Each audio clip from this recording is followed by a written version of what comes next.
Hello, and welcome to mentorDINO. I'm your host, Katelyn Rossier. I am an architect and founder of mentorDINO. I firmly believe that architecture, engineering, and construction professionals can achieve true success by embracing human skills as their guiding principle. So each week, I interview amazing professionals in and around the AEC industry as a way to share stories, inspiration, and advice for others finding their own unique career path. Thank you to all of our current subscribers, and if you're new, we'd love to have you join our community. So if you like this episode, please do me a favor and hit subscribe, like, or leave a comment below. It really helps others be able to discover this resource and support them on their own career journey. So let's dive in. I really hope you enjoy this conversation.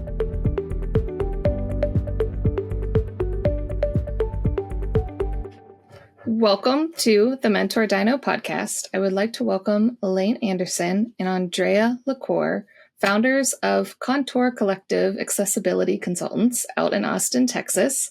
Thank you, Elaine and Andrea, for taking the time to speak with me today. Thank you for having us.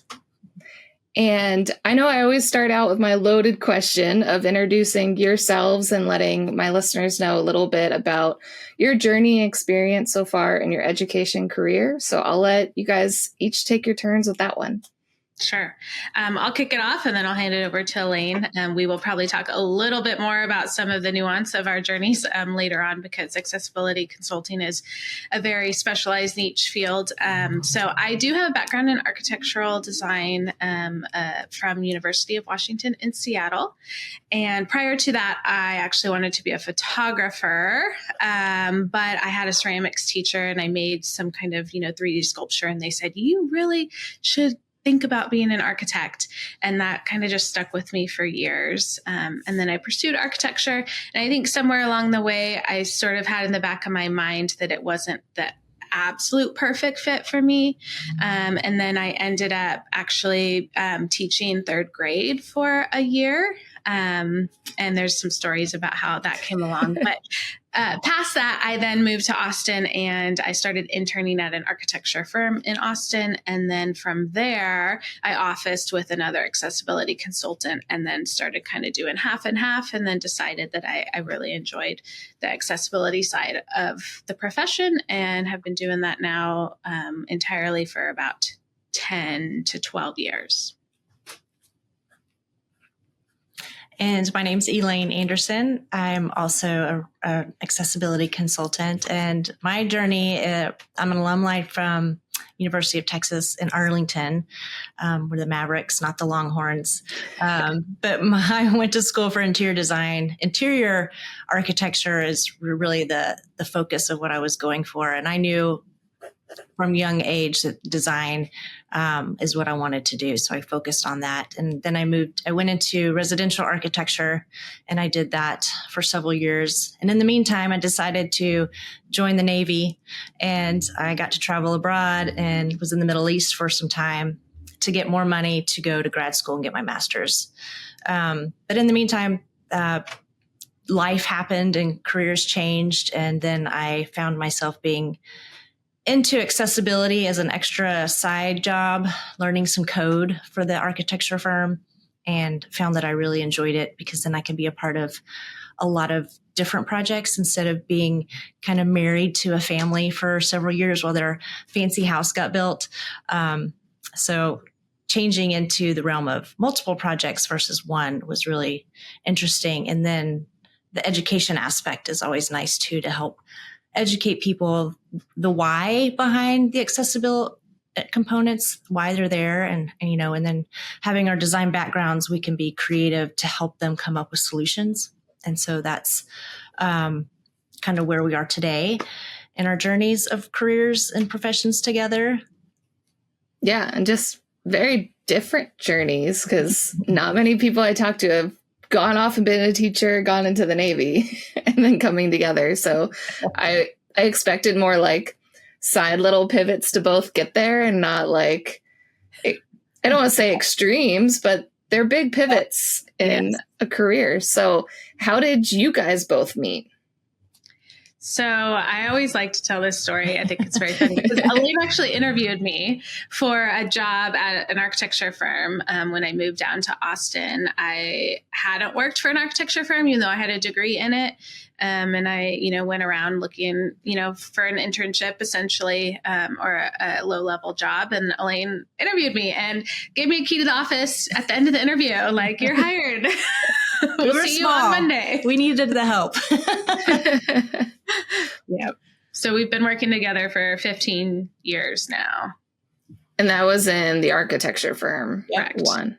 Mm-hmm. And so because you both started touching on accessibility and code, so how did that weave into that part of the journey? Or did you guys split at that point for the different parts of the journey? It sort of happened at the same time. The architecture firm that we worked with co-officed with another accessibility consultant who was just one person. And they, had some life stuff come up and needed some help. And so kind of brought us both in simultaneously to help them fill some gaps while they were out for a long period of time. And then we just really enjoyed it. And we stayed kind of doing both tracks for several years, really, until we decided, okay, we really want to go all in on accessibility, which is a neat opportunity people don't get to have to kind of test out two pathways at the same time. Yeah. And that's an interesting way to do it too. I know I talked to somebody that when they started their own firm, they actually were in the same office space as another small architecture firm. So they were able to help each other out when one had to go off on maternity leave, one had other health things, or just got swamped. And somebody got swamped and somebody got slow. And you could share some resources. Yeah. And so it doesn't even have to be another firm or another accessibility firm. You can leverage that same design mindset and understanding of code to help teach and help small businesses. So absolutely. So what fascinated you the most on accessibility that kind of sparked that interest? Well, for me, it was kind of like I said earlier, being a small but big part in a bigger picture with these projects. We in the architecture firm, we were working on residential or small commercial spaces. And so when we kind of stepped our toes into the bigger accessibility realm, that's bigger commercial projects. That's different types of commercial projects to like hospitals, to schools, to, of course, the big fancy offices. And so that kind of just opened our eyes of like, wow, these other, like this one track of accessibility really goes along with all different types of projects. And then there's different requirements for those types of facilities to be compliant, removing the barriers. And so that was kind of really fascinating for me, just the different types. And, it's not the mundane every day. I'm not sitting on AutoCAD all day. And I get to be more respected, I would say, in the field as being a kind of a subject matter expert and showing up and being an asset to help figure things out. I always say there's like the good cop and the bad cop. Like if I'm brought on early and in the design, like you can save the day and like, okay, this is going to be bad, but here's how we can fix it.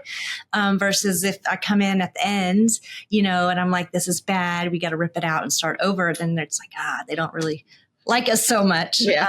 But I do like being on site in the variety of projects is what I've come to love about it. Yeah. And I know you guys also mentioned being on multiple projects rather than being on one project for a very long time. I know that can throw a lot of students off when they first start because, you're used to one project for a semester, if not multiple. So you're kind of hitting multiple. And then you get into, if you're in a large firm, you're going to be stuck on a project for like 5 to 8 years. If you're lucky, it's that short, or the same client all the time. So how many projects are you guys typically working on the accessibility side?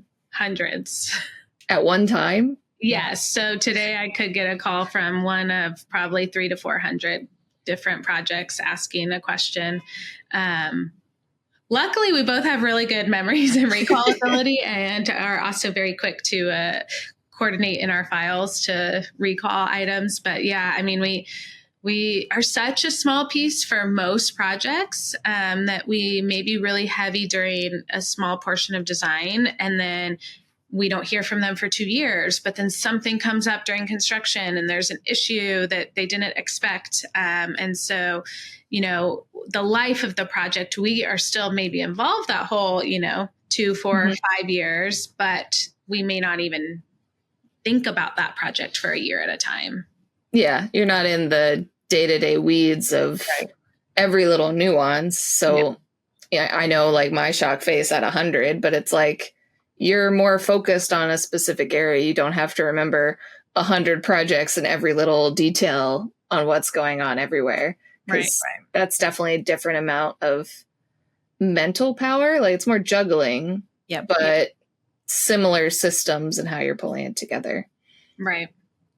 So I was going to say, we do have some help on the back end. So that lovely admin help that kind of keeps our brains like focused on those organization tasks. But, you always need the brain checks. Yes. I know we were joking before the podcast on me checking my own brain and sending emails. So where did the idea of Contour Collective come from and starting to go off on your own? Sure. So, we kind of started as the architecture firm, and we were kind of helping another consultant do their stuff. And then we realized, hey, we really like doing this. We like it more than what we're doing. And we'd like to do it as a women-owned business. There was a need for that, in the construction world. There's not many women doing things. And so, that was a need for that. Also, when you go for public projects, the WBE status is heavily weighed. And so we just found, kind of an open door and a newfound passion that we wanted to pursue. So we kind of, thought about it and came up with an idea and a plan. And the name Contour Collective, we started with the word collective because we wanted to not necessarily pigeonhole ourselves into one focus. Although our heavy focus is accessibility, we didn't want to put that in the name because we still have a passion for design, whether it be furniture or artwork or whatever. So the collective is kind of like just an overall encompassing word for whatever idea we might have at the time. And then the contour is kind of, it's a word that's used in drawings for topography lines, but it's also more of a free form shape. And so, our work is fluid and coming up with new ideas and concepts that kind of help everybody. So it's not, a straight, narrow, hard line. It's flowing. And so we also wanted a short word that we could just say contour instead of, so lots of thought went into it, but bunch of lengthy words or avoiding the initials. But it's smart to think of it that way because you never know when you want to pivot the business. Like someday you may not be doing as much accessibility, and who knows what that would be, or bringing on more resources or other experts. Then you don't have to like go through a whole rebrand. Absolutely. Yes. Yeah, if we wanted to bring on another partner, but they really focus on interiors, something like that, it fits right in. Mm-hmm. Yeah, definitely. And so, but stepping back on the accessibility side, I know you guys are both registered accessibility specialists. How do you become a registered accessibility specialist, and what's that process? I don't even think I knew that existed until somebody introduced me to you guys. Yeah, so that is probably because you are not based in Texas. And so it is one area where Texas actually has a higher level of regulation than a lot of other states. And so here in Texas, every commercial project that has a public accommodation component to it has to have a registered accessibility specialist on the project. That reviews the plans and then does an inspection after construction. So in Texas, there's, a bigger market for accessibility consulting in general. And so, that's how we kind of got pulled into it. But we also then started to learn a lot more than just the Texas focused part and really broadened to general ADA, fair housing, IBC, all kinds of accessibility requirements that would be more national. And so we also are both nationally certified ADA coordinators, which is typically meant for a city or government agency for, somebody who's sort of maintaining ADA compliance on their end, but really broadens the scope of accessibility beyond a typical building code only. And then to be, registered for these, you have to take a couple of specific coursework on it. And then typically there's a prerequisite to have a degree in a built environment field, architecture, engineering, interiors, landscape, etc. And then there's, like everything else, some exceptions to that. You can do some extra years of work without that degree to get it as well. And then I'm assuming there's some type of exam, or is it just the courses? Yeah, there is an exam for both of those certifications. Gotcha. And I know you guys were mentioning kind of where you plug in the process. So what scope are you handling? I don't know if it is a requirement that Texas has that you have to come in at certain points in that process or review. Like what's the requirement on the Texas side? Yeah, so the minimum base requirement is to do one review of drawings, usually around a permit set, although the timeline isn't defined, and then to do one inspection after the project is constructed. And after that inspection, you'd issue a report if there's anything found to be a violation, and then the owner would be obligated to retrofit and fix that after the fact. So, of course, you don't want to get to the end and have all these issues and have to go rip out stuff. So we do love working with folks who want to integrate us more throughout the process so that we can kind of help be part of the team in coming up with finding these issues before they happen, and then also assisting with solutions along the way. So depends on the client and the project. We, can be involved the whole process, or we might just plug in these little pieces. Yeah, because I find I'm just thinking of all my hospital work. If I'm waiting until the permit's set to have you guys review things, things in hospitals get tight and down to the inches because you're just trying to maximize the space you have because there's a very high cost per square foot.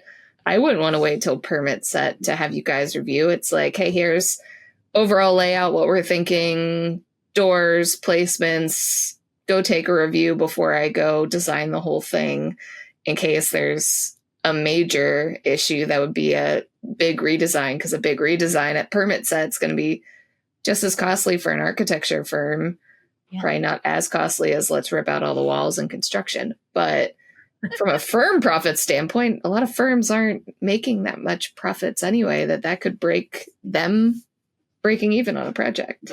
Yeah, you're right on that. And those types of projects, those bigger, large scale projects, I'd say most firms do engage us early on just for that reason alone. Like, let's get it right the first time. And so we'll do multiple kind of reviews at different stages, even one as early as SD sometimes. So usually those bigger projects, even if the client or the owner hasn't thought about it, because they're just thinking of like, I got to check these boxes, we're just going to do what the state requirement is. We'll kind of have that discussion of, hey, let's think about this. You may want to do that. And they're like, oh yeah, absolutely. Let's do that. We just thought we had to do, just do these minimal things. And then they realize the value added to those. So typically we are involved more heavily on those big projects. Yeah. And I'm finding some bigger clients now are now requiring architects to come in and do that inspection at the end. And inspection's a bad word for an architect. We don't want to inspect anything. Right. Just to be able to point blame. So do you guys ever offer services to owners directly that may, if they don't need you on the design team side, or the architecture firm didn't think to bring on an accessibility specialist, does an owner ever bring you on just to, hey, I just finished a project, or I need to look at my existing facility.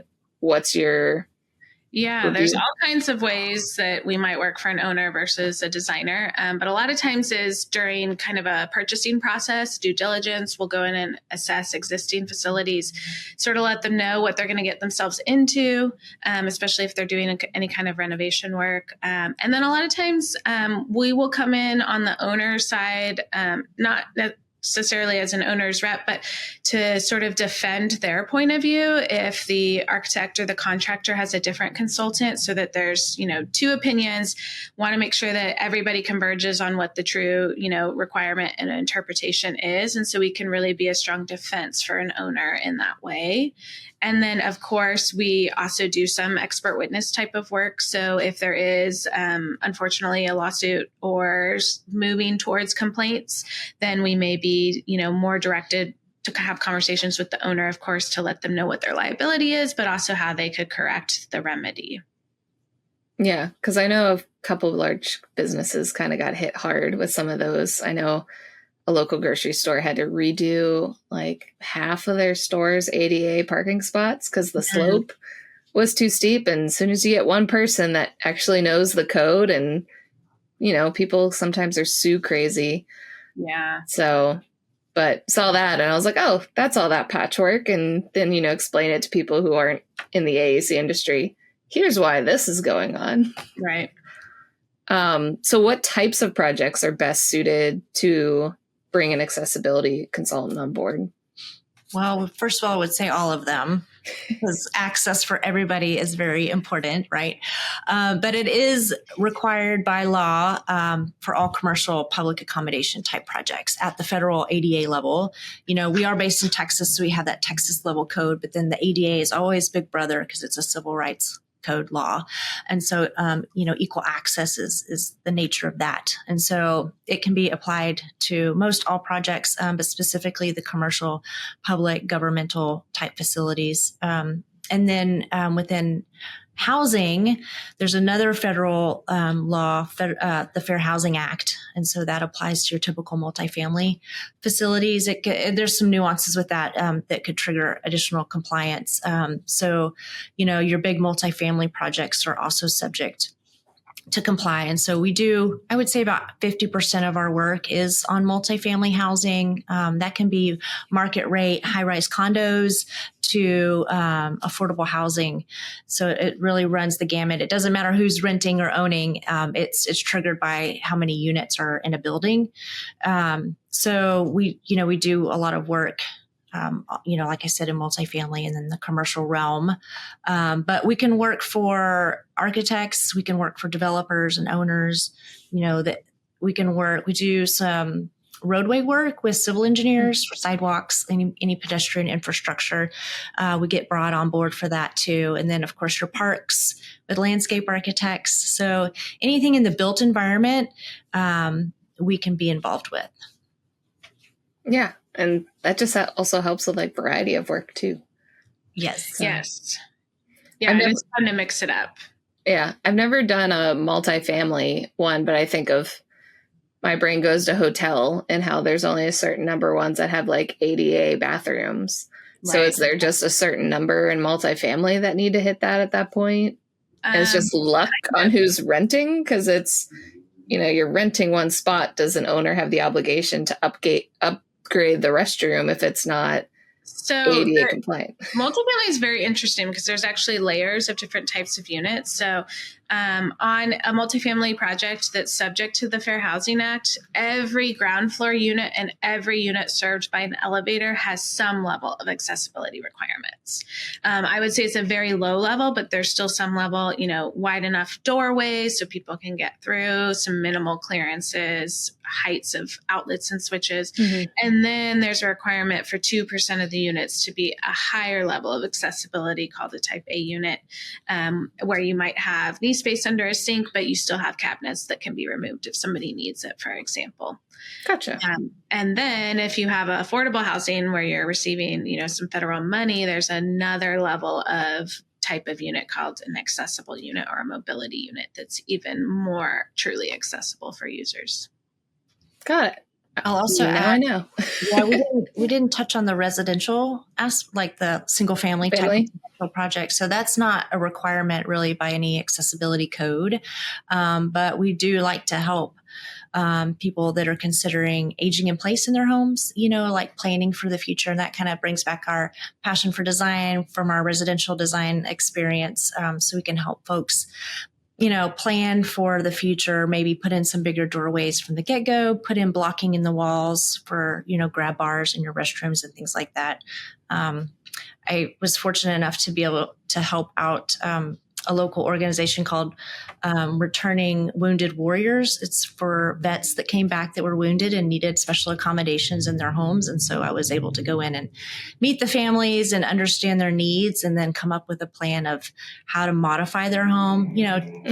It's, you see put a ramp outside, kind of things like that. But understanding too that the typical codes that are in place may not benefit everybody. And so really figuring out what they specifically needed and helped them come up with solutions is another aspect of how we can be a part of a project.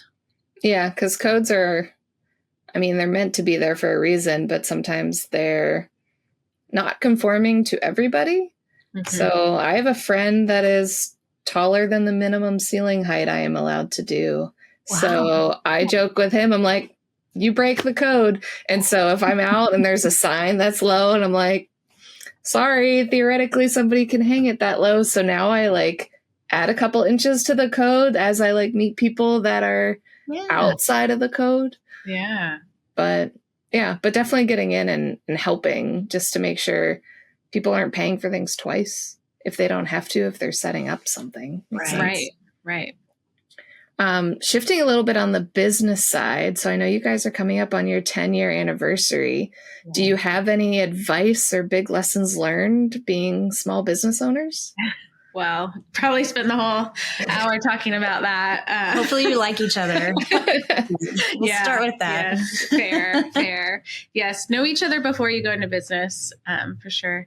No, it's really wild that we're about to be 10 years. Kind of can't believe that. But I think my kind of biggest takeaway is that life is still going to happen during your career or your business. Some of it good, weddings, I got married, I had a baby, and then, other things that are more challenging, health issues, death in the family. And so really realizing that stuff is going to come up and you have to be able to navigate around it. And you have to be able to sometimes put the business to the wayside and deal with what you need to deal with. And so I cannot imagine doing this without a partner to lean on in those times, because really, there are times that one of us may need to kind of step away and not be so present for weeks at a time. So I think that's kind of my biggest lesson learned, is just to give a little bit of room in the schedule, in your brain, for things to happen. And I think that comes up with staff members too, right? Giving grace to folks who need it. And then also with clients, something comes up, you can't meet a deadline, let them know. And most of the time, if not all of the time, they're totally understanding. And it is what it is. And so I think that kind of leads to my second biggest thing I would say is communication. Just communicate what's going on. If things need to change, something comes up, let folks know, and people get it for the most part. Yeah, because it's more just letting people know. I tend to don't tell my engineers, but I make their deadline a lot earlier than what it needs to be until they build that trust with me that they'll actually get me stuff on time and I have time to review it and it'll be accurate. Yeah. So I'm not up late, but if they learn as they start hitting those deadlines and they just need an extra day or an extra half a day, I'm fine with it. I'm like, oh yeah, you need an extra half day, send it to me end of day. I'll look at it in the morning. And I can be flexible in that way. But sometimes you just need to ask, don't just assume my hard deadlines are hard. Sometimes they are. Yeah. But oftentimes there's flex in it, or it's like a quality control deadline and not real. So we do that with each other. We're like, we're going to start at 1, and we both know, okay, we're not really going to start till 1:30. Yeah. But we have talk and catch up. Yeah. The good and bad thing about being friends before owning a business. It's easy to be like, she's not going to get mad at me. Yeah. She's going to be late too. Yeah. But how do you guys find clients? are you focused? I know we talked about owners and being a consultant for architects. So how does the BD side of the business go? Does somebody taking the arm of that, or are you guys like, how for consultants Sure. would Yeah, you reach out? I'd say when we first started out, it was like go to every network event, right? Go network with that developer, go network with that architect. So we were kind of stretching ourselves thin sometimes, like going to all these events. And I'm always like, well, I don't want to go by myself. So then we're like double booking to go together. And so, we did a lot of network feelers out early on. We also started offering lunch and learns, and we would say, hey, we can come in and give your crew an hour of our time. And then they can do the self-reported hour that they need for the health and welfare credit. Mm-hmm. And so they were like, yeah, come in. Right. And so then we would have all our business cards and bring them cookies or whatever. And so that, definitely helped. And then we also just started signing up or applying, I guess, to be a speaker at conferences. And then that's kind of a big network marketing for us too. We're both really passionate about that education side too. And if we can, enlighten some people for the day and be like, oh yeah, that, we love doing that. And then if we can get business out of it too, it's a win-win. So that's, luckily we don't have to go to so many networking events anymore. But now it's more of like kind of volunteering and being part of groups within our AEC industry. But I think our biggest marketing is really referrals and word of mouth. Mm-hmm. And keeping the clients that you have happy. And if they're happy, they'll probably use you on the next project too. And so that's kind of our big, what keeps us going. Yeah. And that goes to kind of the comment when you guys started versus now you guys are 10 years in. So it's, you're new, start, go out, get out, network, and just let people know you exist. Mm-hmm. You're here to help, and shifting the business as you need it to shift and grow as you grow. So right. I think that's important. But it also leads me to my next question, because I know you guys are both in Austin, Texas right now, going into the TXA Conference, and you guys are actually giving 2 presentations this year. So I'm very lucky that I stole you guys before you jumped into conferencing. Can you let's jump into both. I know the titles of both, if you can let me know what you're going to be talking about in them. So I know the first one is doing a walking and rolling accessibility tour for the good and the bad architectural elements and barriers. So what are you talking about in that presentation? Yeah, so this is our favorite type of presentation because we can give them anywhere, all over the country. We've done them for landscape conferences where we're more outside focused, obviously, on the built environment. And now we're going to be focused on the architects. And so we'll do more interior type discussions. But the conference is actually in Houston. And that's so close. We're down. We live in Austin, but we're in Houston for the conference. And so we show up to the tour, the location, and we do our own walking assessment of finding barriers. And it's very unfortunate that it's very easy to find things that are wrong. But then we find good examples too. And we definitely highlight the good examples for designers. And so we kind of just start kind of high level with a group of people and talk about, we're going to make a little route through the building, and we might go outside and we'll just kind of walk and talk about what we see. We'll kind of quiz the people like, okay, do you see anything wrong? And if it's wrong, like, do you have a solution? How would you fix this? Or what would you do better to make it right? And so that's really fun to do because it's not a PowerPoint presentation, right? People get to get outside, so they really enjoy that. But we get to have a special guest with us this time. His name is Archer. He's the founder of Archer's Challenge. He too is in a wheelchair, and so he gets to add his perspective that really nails it home for people. But his philanthropy is also education as well. And so we love having discussions with him. And his big thing is like, these codes, they're the minimum, you can do better.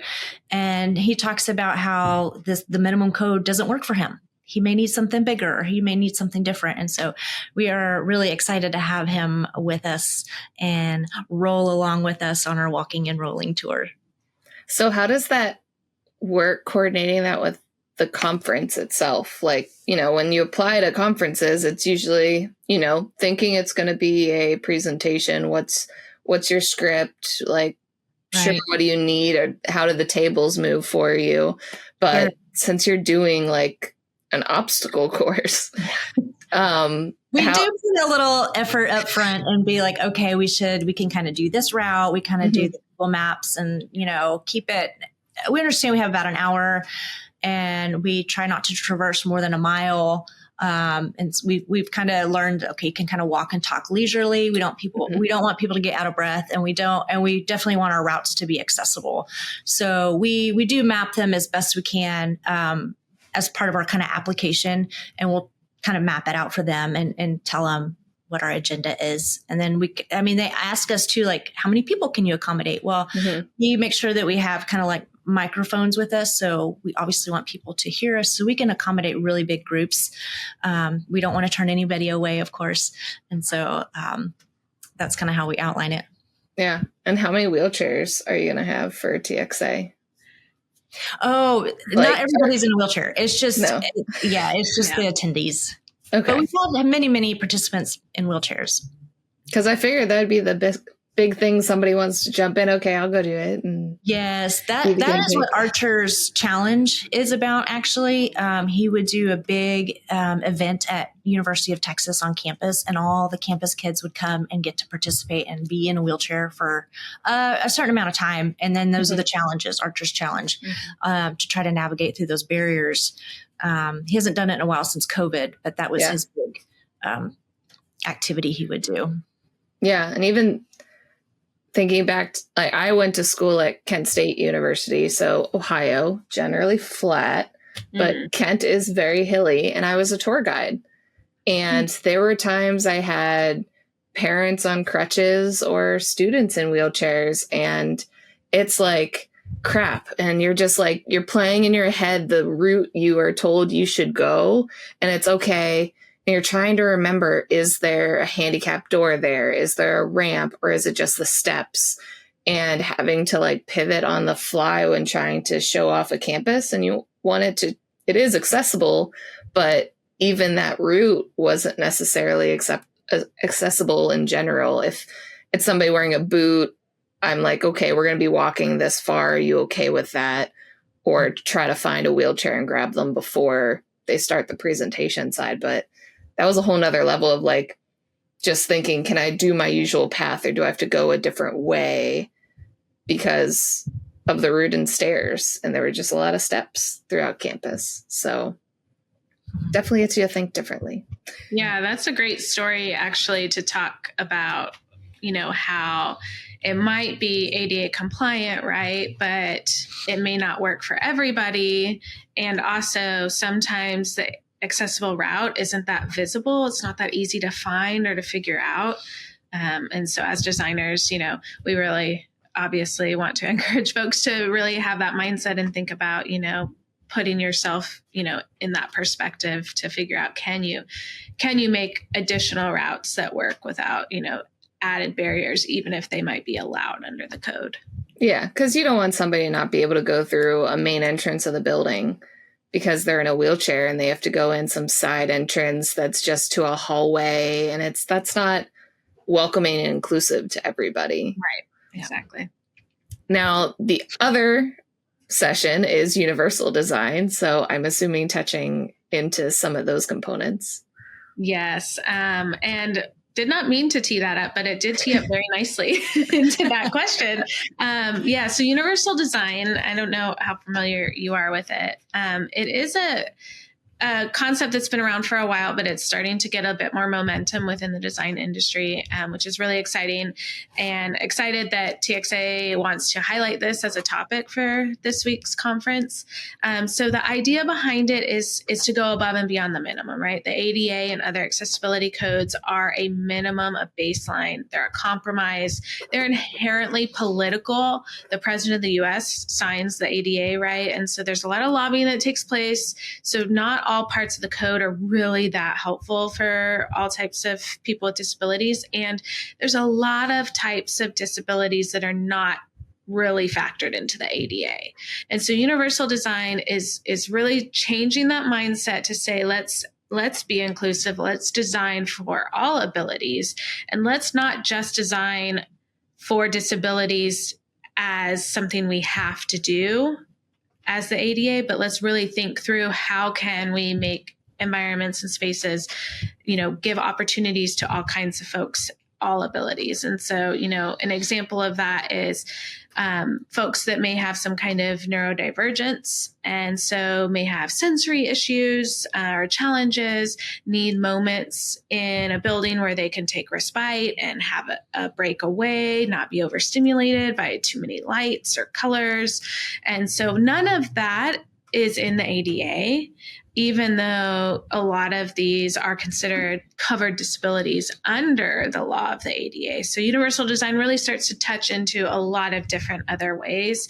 We get into color choices and paints and textures and materiality and building in, welcoming alcoves and spaces for all people. And at the end of the day, you can tell I'm kind of passionate about this when I keep talking about it, but it's really just about providing choice. Different people need different things. People learn in different ways. Everybody knows that, and like you're saying, you have a friend who's too tall for the minimum code, and then you might have another friend who's too short for a lot of other uses. So really providing that choice, not putting everything at the same standard.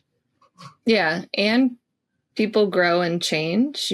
I know we talked about wounded warriors, like they weren't wounded before going to war. So they have to learn a different environment. And some things may either be triggers or triggers of frustration of things they used to be able to do. So if they can't do stairs anymore, that may be frustrating while they're learning a new way of moving around, or senior citizens that used to be able to go on hikes and now their knees are bad. So they need areas to stop and rest. It's having those options that everybody kind of grows and changes, and we're not all just young and in our 20s forever. Yes. Yeah. What you need today might be different than what you need tomorrow. Exactly. And even just figuring out, like, I know we talked before the show that I'm pregnant. And so it's, people ask, you get the lunch and learn. So what's your dietary needs? And I'm like, right. Can I write pregnancy dietary needs? Because there's a whole list of things I'm not allowed to eat now for lunch and learns that I now just ask ahead of time, what did you order? And I'll go figure out if I need to go get my own food or not, or I need water constantly. So it's like, well, now I'm looking for, like, where are the drinking fountains? Like, how can I make sure my water bottle's full? Or if it's a hot day, I can't do as many hills anymore. I got to go take sip breaks, and I don't usually take sip breaks. So it's weird how things change, even if they are temporary or more permanent. So, yeah, there's a common phrase kind of in the accessibility community that we are all only temporarily able, that, it's going to happen to everybody. It's going to happen to all of us. And it's really interesting too, to see the numbers of people with disabilities increasing, and you kind of think about why, but there's a lot of good reasons why, is that, our healthcare system has come up with ways to save people's lives that maybe weren't able to survive before. And people are living longer, but having some other needs that come up. Yeah. So that will be a good one. I'll have to see if I can get you guys to do a lunch and learn for my form on it. So, because we do a lot. But we'd love to. And I always like wrapping out my podcast with this final question. And I don't know if you both want to answer it. But what advice would you give for young professionals just starting their careers? I'll go first. It took me a while to learn this. And so I want to say for the young folks to to learn it early, is that your peers that do the same job you do are not your competition. That's hard to swallow sometimes because like, no, I want the job, but as you get older and you get more deep into your profession and you may lose the passion sometimes because you are so busy, having those connections with your peers as a valued resource to help you. Or, we deal with code all the time, right? And so there's different interpretations for codes. Who are you going to ask? What are you going to ask the next, your competitor, right? Maybe what they think and how they look at things. And so, be a cheerleader for your competition too, and celebrate everybody. Everybody has different, like Andrea said, everybody's at a different time in their life of what they're going through. And so it's not a competition. Yeah. But I think even senior professionals could use that lesson. Just, we are all competing for work, and, sure, it's a competition. You want the owner to select you, but at the same time, people get into some very heated competition with each other. And so it's, you can be a little bit nicer to each other, celebrate somebody else winning a project or building up their firm, or, other things beyond just, oh my gosh, you got the job that I wanted to start my career. You never know when you're going to end up partnering on a project or finding a business partner or needing to ask somebody for help or guidance on a project. So I think that's great at all stages. Yeah, I think, this is such a hard question because there is obviously a lot of advice that you can give to people. And I think about what I wish I would have known differently. And I think I'll just try to limit it to two. But one is that you don't have to be the top person in your field, in your firm, whatever it is. I think, especially now with social media, we just see all of the fanciest projects, the biggest names, this kind of notoriety around it. And the truth is that most people working in our industry are not at the top, and it doesn't mean you aren't successful. It doesn't mean that you are not contributing to society. And so, we have a really small local business, and I don't think we aspire to be this huge firm that's going to do all this kind of, amazing, notorious projects. But at the end of the day, I feel like even if I left working tomorrow, that we've really made a big difference in society and in our community. And so don't succumb to that pressure, I would say. And then kind of part of that community aspect is just to get involved in your local AIA chapter, or, if you're in a different discipline or you're curious about pursuing, maybe you studied architecture, but you might want to pursue landscape, go to the local ASLA chapters and the ASCE, NAWIC, the National Association of Women in Construction. We went to a few meetings, and it's turned into a really amazing organization that we help support every year now. And then Mentor, right? I've been part of the ACE Mentor program in Austin for 8 years. There's chapters all over the place. It's an amazing way to both give back to the next generation, meet other people, to network, and then also to remind yourself why it is that you chose to do this profession in the first place. Yeah. Do you ever get any weird questions from high school students? I've also volunteered for ACE in the past. Yeah. And it's, when they come in, they think architect, engineer, contractor, and they're just trying to figure out what those three do. And I can see you coming in saying, hey, I'm an accessibility consultant. They're like, what? Yeah. You do that? One person knew what it meant, but most don't. So it's cool though, because get to come in and kind of expose folks to something different. And, you don't have to take a classic traditional career path. I'm sure you didn't imagine when you were going to architecture school that you're going to be hosting a podcast. No. But there's so many opportunities within kind of these offshoots as well. And so I think, that's neat from the high school side. One thing that I find is really interesting is we do have a lot of high school students who will ask our guest speakers how much money they make. Wow. And kind of brazen, but it's a fair point. I think when I was going into career, nobody talked about money. I didn't even have any idea what what people make, what you should make, what you should ask for, how you should negotiate fees and salaries. And I think it's something that's important to think about if you're deciding to begin a career or potentially make a career shift. Like, you do need to understand the financial, longevity that you may have within that field. Yeah, because like my parents didn't know anything about what an architect does. And, my husband jokes, like, when you go to the doctor and they say what occupation, that I actually have an occupation that's directly listed. Yeah. And so, but you're up there with like doctor, lawyer, architect when people list random careers. And so you would think it's as high paying as a doctor or a lawyer. So, or you go on Glassdoor and put an architect and then get all the IT architects. And so right.